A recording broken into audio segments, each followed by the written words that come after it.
사도신경으로 우리의 신앙을 고백하며 11월 8일 금요일 기도회 시작하도록 하겠습니다.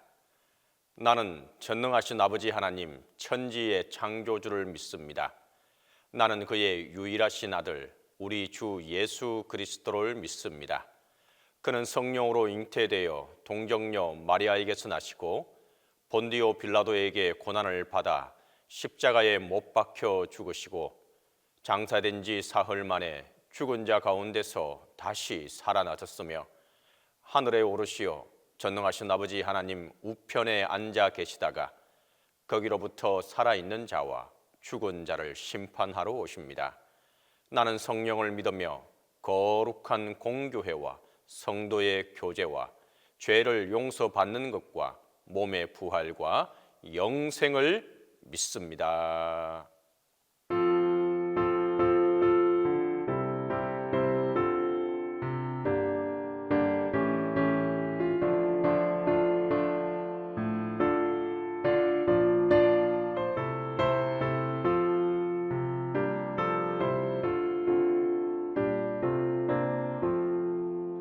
꽃이 피는 봄날에만 주의 사랑 있음인가, 열매 맺는 가을에만 주의 은혜 있음인가, 땀을 쏟는 여름에도 주의 사랑 여전하며 추운 겨울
시연해 주신 하나님의 말씀은 마가복음 2장 1절에서 12절입니다. 신약성경 마가복음 2장 1절에서 12절입니다.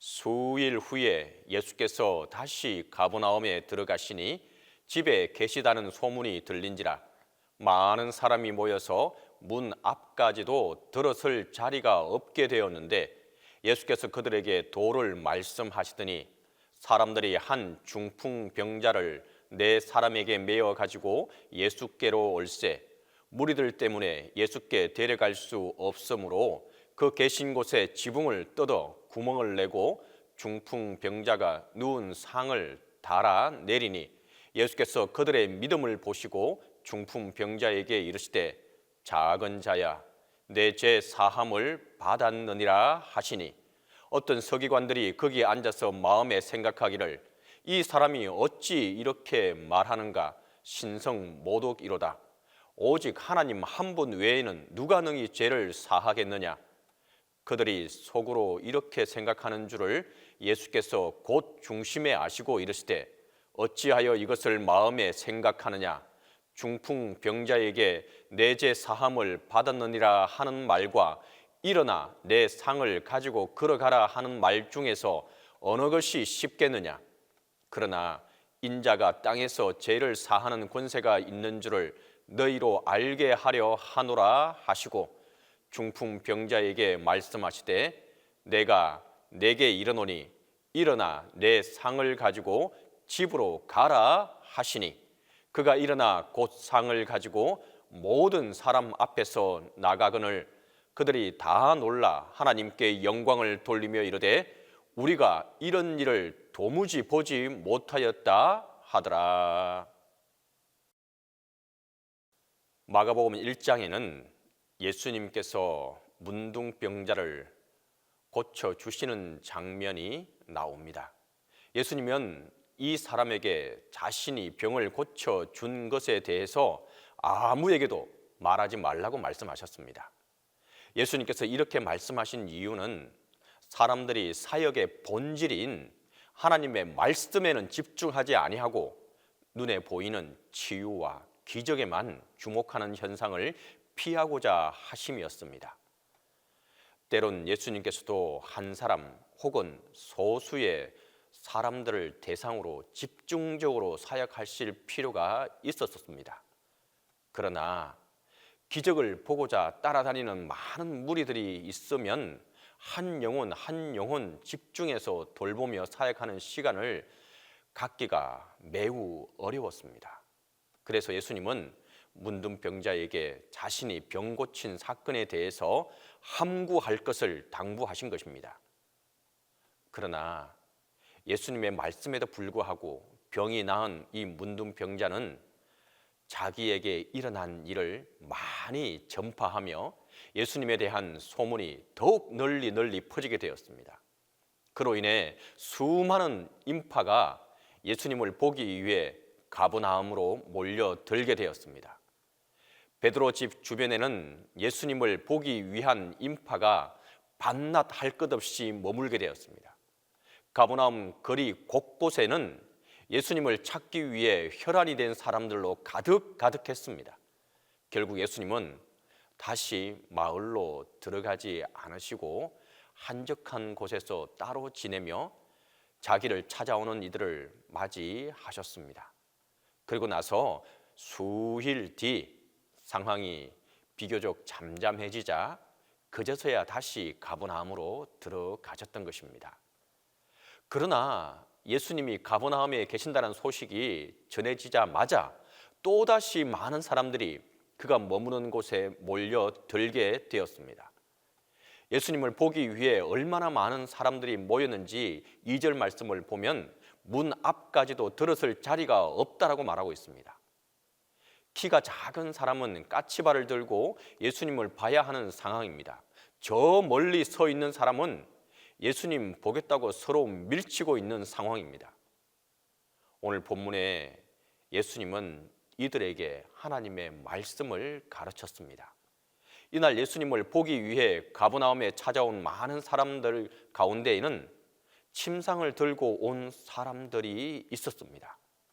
4명의 사람이 각각 침상의 한쪽을 잡고 그 위에 중풍 병자를 실어 예수님 계신 곳으로 데려가고 있었던 것입니다. 우리나라 성경에는 중풍병이라고 되어 있는데 원어 성경을 보면 이 병은 뇌출혈도 될 수 있고 혹은 몸의 일부분을 혹은 몸의 전신을 움직일 수 없는 병을 암시하고 있는 병입니다. 다시 말해서 걸어서 예수님께 직접 갈 수 없었기에 침상에 눕혀 4명이 들고 여기까지 온 것입니다. 어떤 사람들은 이들이 중풍병자의 가족이었다고 말하기도 하고 또 어떤 사람들은 친구들이었다고 말하기도 합니다. 우리는 이들이 얼마나 먼 곳에서 왔는지는 알 수 없습니다. 그러나 지금 수많은 사람들이 예수님을 보고자 하여 집 주변을 가득 메우고 있었기에 이들은 예수님의 얼굴 보기조차 힘들었습니다. 침상을 들고 예수님 계신 곳까지 갈 방법이 없었습니다. 이날 예수님을 찾아온 사람들 가운데는 또 다른 환자들도 많았을 것입니다. 예수님께서 병을 고쳐주신다는 소문이 퍼지자 몸에 질병이 있는 사람은 남녀노소 할 것 없이 너도 나도 다 주님을 찾아 나섰을 것입니다. 그러니 이 4명이 사람들을 붙잡고 저희가 먼저 예수님을 만나면 안 될까요? 하고 부탁할 수 있는 상황이 아니었습니다. 이곳에 모인 사람들은 문제 없는 사람이 없었습니다. 그러니 침상에 누워 있다고 사람들이 양보해 줄 리 만무합니다. 이대로 침상을 메고 다시 집으로 돌아갈 수도 없었습니다. 예수님께서 안 고쳐 주시면 이 중풍병자는 평생 이렇게 식물인간처럼 살아야 합니다. 사람들이 너무 많아 중풍병자를 예수님께로 데려가기 어렵게 되자 결국 이 4사람은 침상을 들고 예수님께서 거하고 계신 집의 지붕 위로 올라가게 됩니다. 오늘날 우리가 사는 대부분 집들은 지붕이 피라미드처럼 삼각형 모양으로 되어 있지 않습니까? 그러나 신약 성경 당시 이스라엘의 지붕은 아주 평평한 모양이었습니다. 게다가 집 외부에 계단이 있어서 계단을 통해 쉽게 지붕 위로 올라갈 수도 있었습니다.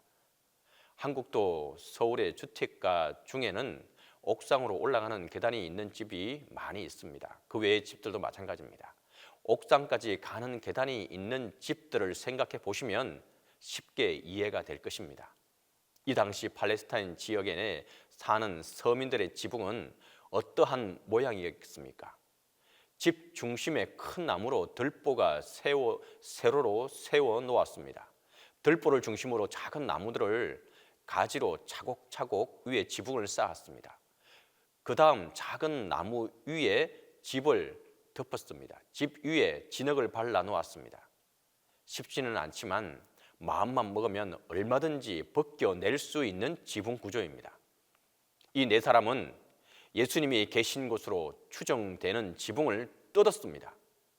이때 집 안에 있는 사람들의 머리 위에서 흙먼지가 쏟아져 내리는 장면을 우리는 상상해 볼 수 있습니다. 지금 이 집, 이 사람들 집 아닙니까? 학교들은 아마도 이 집에 제자 베드로의 집이 아니었을까 하고 추측도 해봅니다. 자기 집도 아닌데 예수님께서 말씀을 전하고 계시고 수많은 사람들이 듣고 있는 시간이라 흙먼지가 지붕에서 떨어질 때 여기저기서 불평과 불만의 목소리가 들려왔을 것입니다. 침상에 누운 중풍병자를 고치기 위해 이 4사람이 보여준 용기는 실로 대단했습니다. 우리는 여기서 이 중풍병자와 그를 메고 온 4사람의 관계가 보통이 아님을 이것을 통해서 추측해 볼 수가 있습니다. 병을 고치기 위해 남의 집 지붕을 뜯을 정도였으니 정말 친한 사이였을 것입니다. 지붕을 뜯은 4사람은 구멍이 난 지붕 틈 사이로 중풍병자가 누워있는 침상을 줄로 달아 내려 보냈습니다. 저는 오늘 이 장면을 다른 관점에서 보고 싶습니다. 내가 만약 중풍병자였다면 어떠했었겠습니까? 사람들이 인산인해를 이루고 있어서 도무지 예수님께 나아갈 방법이 없습니다. 한 사람의 무게를 들고 옮긴다는 게 결코 쉬운 일이 아닙니다. 그럼에도 불구하고 이 네 사람이 포기하지 않고 끝까지 내가 병이 낫도록 도와주기 위해서 지붕까지 뚫었다. 줄을 달아 예수님 앞으로 내려다 주었다. 나 한 사람을 위해서 네 사람이나 큰 희생과 수고를 감당해주고 있다는 이 사실 하나만으로도 너무 큰 감동을 받았을 것입니다.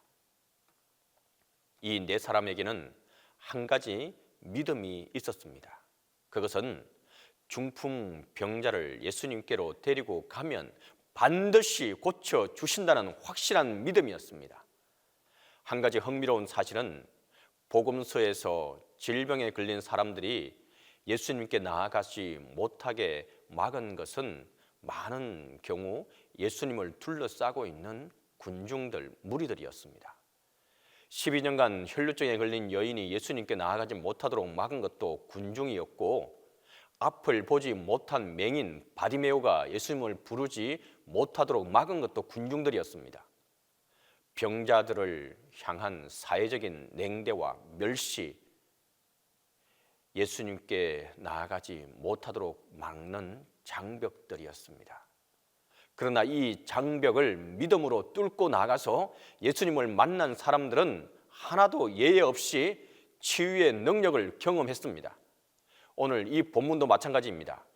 오늘 이 중풍병자가 나은 이유는 병이 든 당사자의 믿음뿐만 아니라 5절 말씀을 보면 침상에 누워있는 저를 사랑한 동료들의 믿음과 결과였습니다.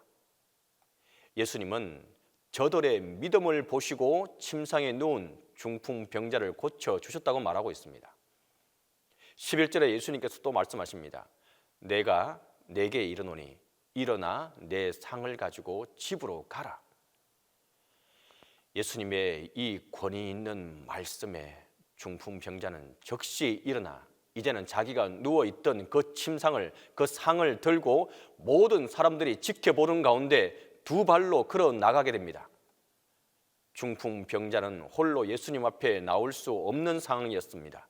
그래서 4명의 사람들이 그와 함께 데리고 왔습니다. 이 4사람이 중풍병자의 인생을 바꾸어 놓았던 것입니다. 그들의 사역과 헌신으로 한 생명이 살아나게 된 것입니다. 사랑하는 성도 여러분, 혹시 우리 주변에 자기 혼자 예수님 앞으로 나아오지 못하는 사람들이 있는지 우리는 살펴보아야 합니다. 혼자 교회에 못 오는 사람이 있지는 않습니까? 홀로 절대로 예수님 앞에 나오지 못하는 분들이 계시지 않습니까? 우리가 저들을 침상에 매어 예수님께로 데리고 와야 합니다. 우리의 이웃들을 주님께로 인도하는 데는 어려움이 따릅니다. 사람들의 따끔한 눈초리를 보게 되고 조롱 섞인 비난도 당할 수 있습니다. 그러나 영혼을 주님께로 인도하는 일은 생명을 살리는 일입니다. 오늘 중풍병자를 예수님께 데려오고 또 데려오면 반드시 저가 병을 고쳐 주실 것이라는 확실한 이 4사람의 믿음처럼 우리들도 주님을 향한 믿음을 가지고 내 가족과 부모, 형제, 친구와 이웃들을 예수님께로 인도할 수 있는 저와 여러분이 될 수 있기를 간절히 바랍니다. 이와 같이 하는 자에게 하나님의 축복이, 하나님의 은혜가 함께하게 될 것입니다. 우리 시간 함께 기도하도록 하겠습니다. 첫 번째로 친구와 이웃을 주님께로 인도하는 자가 될 수 있게 해달라고 기도하겠습니다. 두 번째로 질병으로 영과 육이 아파하고 있는 자들과 특별히 담임 목사님을 위해서 기도하도록 하겠습니다. 세 번째로 동신교회를 위해서 우리 이 시간 함께 기도하도록 하겠습니다. 사랑과 은혜가 많으시고 좋으신 아버지 하나님, 은혜와 사랑을 이 시간 간절히 구하고 믿음 있게 기도하며 나아갑니다. 하나님, 중풍 병자를 들고 예수님께 나아갔던 4명의 사람들을 이 시간 기억합니다. 하나님, 자기 혼자는 하나님께로 예수 그리스도로 나아갈 수 없는 자였습니다. 하지만 그들의 헌신과 노력과 수고에 그리고 그 모든 수치와 멸시를 감당했던 그들이 있었기에 하나님, 그 중풍병자가 주님께 나왔고 만나고 치유함과 제사함을 받게 되었습니다. 하나님, 우리 또한 우리의 사명을 감당해 나갈 수 있도록 도와주시옵소서. 우리의 이웃과 우리의 형제와 우리의 친구를 하나님께로 예수 그리스도로 모시고 나아올 수 있는 우리의 맡겨진 일들을 잘 감당해 나갈 수 있도록 도와주시옵소서. 우리가 이 일을 감당해 나가는데 어려움도 있고 힘듦도 있고 수치도 있고 눈총도 있고 손찌검도 있습니다. 하나님, 이 모든 것들을 감내하고 주님께서 우리에게 맡겨주신 사역을 잘 감당해 나갈 수 있도록 도와주시옵소서. 그렇게 했을 때에 기적을 바라보게 하시고 또한 회복해 되는 역사가, 치유케 되는 역사가, 하나님의 놀라운 은혜를 우리가 마음껏 누리며 살아가는 우리의 삶이 되게 하여 주시옵소서. 주님이 또한 이 시간 동신교회에 속한 많은 이들 중에 아직도 아파하고 힘들어하는 영혼들이 있습니다. 하나님, 그들의 영혼과 그들의 육체를 하나님의 치유의 손길이 함께 할 수 있도록 도와주시옵소서. 그 중풍 병자를 만져주시고 치유하여 주시고 회복해 주셨듯이 하나님, 우리 성도들을 주님의 은혜와 사랑의 장로에 거하게 하시고 온전한 치유와 회복에 있게 하여 주시옵소서. 특별히 담임 목사님 영육간의 강건함으로 붙들어 주시고 온전한 치유와 회복에 있도록 성령께서 함께 하시고 주님의 오르만짐과 주님의 치유하심 역사가 함께하게 도와 주시옵소서. 동신교회를 위해서 기도합니다. 하나님, 동신교회가 하나님 안에서 바로 설 수 있도록 도와주시고 이곳에 속한 모든 이들이 한 마음으로 한 뜻으로 하나님을 섬겨 나가고 우리에게 맡겨진 이 사명을 잘 감당해 나가게 하여 주시고 한 뜻을 품고 기도하며 나아가게 하여 주시옵소서. 성령께서 그 마음을 주장하여 주시고 하나님의 은혜와 사랑이 우리 동신교회와 늘 항상 함께하게 하여 주시옵소서. 이 일을 또한 잘 감당해 나갈 수 있도록 도와주시고 맡은 바 직분을 다들 잘 감당해 나갈 수 있는 동신교회에 속한 모든 이들이 되게 도와주시고 이 동신교회를 주님의 은혜와 사랑의 장중으로 인도하여 주시옵소서. 이제는 주님께서 가르쳐주신 기도로 기도해 마치도록 하겠습니다. 하늘에 계신 우리 아버지, 아버지의 이름을 거룩하게 하시며 아버지의 나라가 오게 하시며 아버지의 뜻이 하늘에서와 같이 땅에서도 이루어지게 하소서. 오늘 우리에게 일용할 양식을 주시고 우리가 우리에게 잘못한 사람을 용서하여 준 것 같이 우리 죄를 용서하여 주시고 우리를 시험에 빠지지 않게 하시고 악에서 구하소서. 나라와 권능과 영광이 영원히 아버지의 것입니다.